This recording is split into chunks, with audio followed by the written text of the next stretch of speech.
আমরা জানি হযরত ইদ্রিস নবী আলাইহিস সালামের জীবনী পড়েছি, আমি তাফসীরের ভেতরে দেখেছি হযরত ইদ্রিস নবী আলাইহিস সালাম তিনি শখ করে একবার মৃত্যুবরণ করতে চেয়েছিলেন। ডাক দিয়ে বলে রব্বুল আলামিন, আজরাইল ফেরেশতা আমার কাছে এসে তার সাথে আমার বন্ধুত্ব আছে, কথাবার্তা হয় আমার সাথে, আমি মরতে চাই, তার মানে মরণের যন্ত্রণা কেমন এটা আমি একটু দেখতে চাই। তুমি আজরাইলের সাথে আমার বন্ধুত্ব আরো গাঢ় করে দাও। আল্লাহ রাব্বুল আলামিন কোন বিষয়ে যদি সিদ্ধান্ত নেন, বলেন কোন ফায়াকুন, সঙ্গে সঙ্গে হয়ে যায়।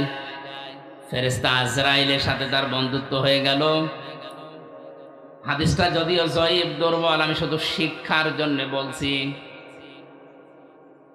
ডাক দিয়ে বলে ফেরেশতা, আল্লাহ আপনার সাথে আমার বন্ধুত্ব তৈরি করে দিয়েছে, আমিও বন্ধুত্ব করেছি, কিন্তু এটা টিকিয়ে রাখতে হলে কয়েকটা কথা আপনার শোনা লাগবে বন্ধু হিসাবে। এক নম্বরে, আমি মৃত্যুবরণ করে দেখতে চাই যে মরণের যন্ত্রণা কেমন। ফেরেশতা বলে রব্বুল আলামিন, কার কাছে পাঠিয়েছো বন্ধুত্ব করার জন্য? তো পুরা ভেজাল, মরে দেখতে চায় কেমন লাগে। আল্লাহ পাক অর্ডার দিলেন, তিনি বললেন হ্যাঁ আমাকে মারবেন, কিন্তু মরণের পরে আবার আমার রূহ ফিরিয়ে দেবেন, আমাকে আবার জীবন দিয়ে দেবেন। তাফসীরে এসেছে তিনি যে শখ করে মৃত্যুবরণ করেছিলেন, কেমন যন্ত্রণা পেয়েছিলেন জানেন? একটা জিন্দা ছাগলকে চামড়া ছিলে লবণ লাগিয়ে দিলে যেমন কষ্ট হয়, ওইরকম কষ্ট পেয়েছিলেন। পৃথিবীর সর্বশ্রেষ্ঠ মানুষ যিনি, আল্লাহর পরে যার স্থান, আমাদের নবী মুহাম্মদুর রাসূলুল্লাহ সাল্লাল্লাহু আলাইহি ওয়াসাল্লাম, তিনি ওই মরণের যন্ত্রণা থেকে রেহাই পাননি। বারবার তার শরীর শুকিয়ে যাচ্ছিল, ঘেমে যাচ্ছিল, ঘামগুলো মুছিয়ে দেয় হযরতে ফাতেমা, হযরতে আয়েশা, আবার ঘেমে যান। মরণের যন্ত্রণা যখন শুরু হয়ে গেছে, হযরতে আজরাইল তার দরজায় এসে কড়া নাড়া দিয়েছে। ফাতেমাতুজ জোহরা দরজায় যাওয়ার পরে দেখলেন বিশাল আকৃতির একজন দাঁড়িয়ে আছে। ভয়ে দৌড় দিয়ে বাবার কাছে আসলেন, ডাক দিয়ে বলে, বাবা, এমন একটা মানুষকে দেখলাম জীবনে এর আগে আমি দেখি নাই। এর মাথা আকাশের দিকে, পা জমিনের সাথে, এত উঁচা, এত লম্বা। নবীজি চোখের পানি গড়িয়ে পড়লো, ডাক দিয়ে বলে, মা ফাতেমা, এটা দুনিয়ার কেউ না, এটা তোমাকে এসেছে এতিম বানাতে, এটা ফেরেশতা আজরাইল, আসতে দাও। সালাম দেওয়ার পরে ভেতরে প্রবেশ করলেন, ডাক দিয়ে বলে, ইয়া রাসূলুল্লাহ, আল্লাহ পাক আমাকে পাঠিয়েছেন দুইটা খবর পাঠানোর জন্য। আপনি যদি যেতে চান আমি নিয়ে যাব, যদি না যেতে চান আপনি থাকতে পারবেন। নবীজি বললেন, আজরাইল, আমি যদি থাকতে চাই কতদিন থাকতে পারবো?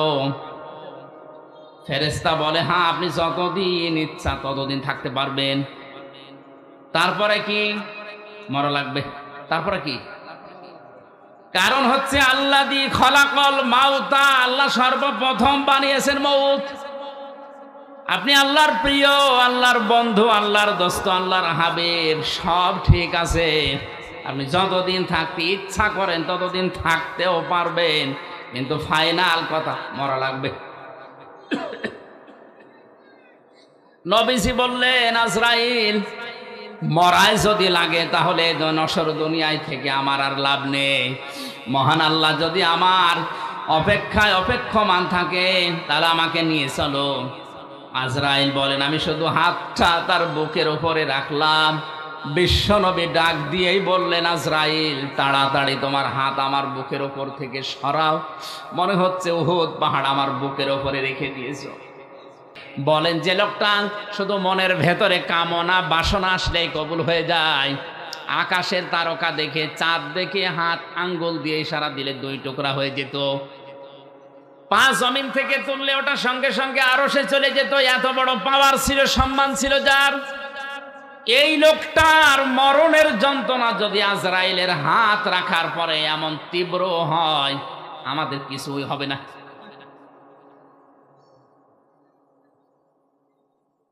হযরত ঈসা আলাইহিস সালামের ঘটনা আমি তাফসিরে বাইজাবির ভেতরে পড়েছি। হযরতে ঈসা নবীর জামানার সমসাময়িক মানুষেরা খুব ভালো করে খেয়াল করেন, মরণ মাউতা শব্দ আল্লাহ দিলেন প্রথমেই কেন, আর মরণের যন্ত্রণাটা কেমন, কতদিন থাকে এটা। হযরতে ঈসা নবীর উম্মতেরা ডাক দিয়ে বলেন, আল্লাহর নবী আপনি বিভিন্ন মুআজিজা দেখিয়েছেন, আজকে একটা নতুন মুআজিজা আপনাকে দেখানো লাগবে। এটা একটা পুরাতন কবরস্থান, এখান থেকে যদি আপনি একটা লাশ উত্তোলন করে জীবিত করে তার মুখ থেকে সাক্ষী নিতে পারেন যে লা ইলাহা ইল্লাল্লাহ ঈসা রুহুল্লাহ, তাহলে আপনার উপর আমরা সবাই ঈমান আনবো। নবীরা বিপদে পড়লে সঙ্গে সঙ্গে সেজদায় পড়ে যেতেন। হযরত ঈসা সেজদায় পড়ে ডাক দিয়ে বলে, রব্বুল আলামিন, এরা আমাকে একটা চ্যালেঞ্জ ছুড়ে দিয়েছে, এই চ্যালেঞ্জের মোকাবেলা করা আমার দ্বারা সম্ভব না, যদিও আমি নবী।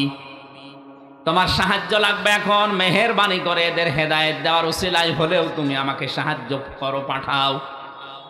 আল্লাহ রাব্বুল আলামিন তাকে ওহী দিলেন, কবরের দিকে আঙ্গুল দিয়ে তিনি বললেন, কুম বিইজনিল্লাহ, হে কবরবাসী, আল্লাহর হুকুমে তুমি জিন্দা হয়ে যাও।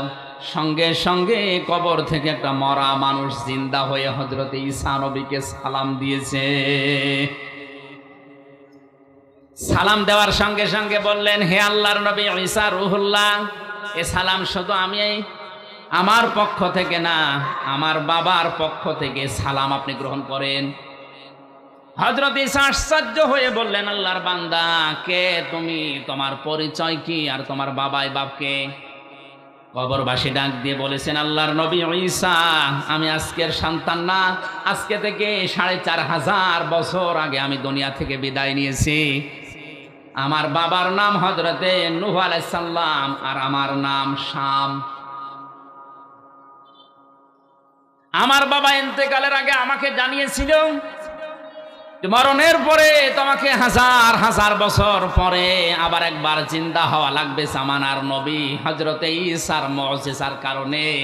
এটা আল্লাহ আমাকে জানিয়েছে, এটা তোমাকে আমি ওসিয়ত করলাম। তুমি যেহেতু আবার জিন্দা হবে, এক নবী আর এক নবীর ভাই, এজন্য আমি নূহুর ভাই হযরতে ঈসা, আমার ভাই ঈসা যখন তোমাকে জিন্দা করবে ওই সময় তুমি তাকে আমার সালামটা পৌঁছিয়ে দিও। হযরত ঈসা রুহুল্লাহ আশ্চর্য হয়ে বললেন, শাম, তুমি ৪৫০০ বছর কবরে আছো, কিছু আশ্চর্য কথা আমার একটু শোনাও। শাম বলে, ঈসা রুহুল্লাহ, হে আমার চাচা যান, কারণ এক নবী আর এক নবীর ভাই, এই হিসাবে আপনি আমার বাবার ভাই, আপনি আমার চাচা। আপনাকে আমি দুটা সত্য কথা আমার জীবন থেকে শোনাচ্ছি। তাফসিরে বাইজাবি মুফাসসির লিখেছেন, ১ নম্বরে তিনি বলেছিলেন, আল্লাহর নবী ঈসা আমার চাচা।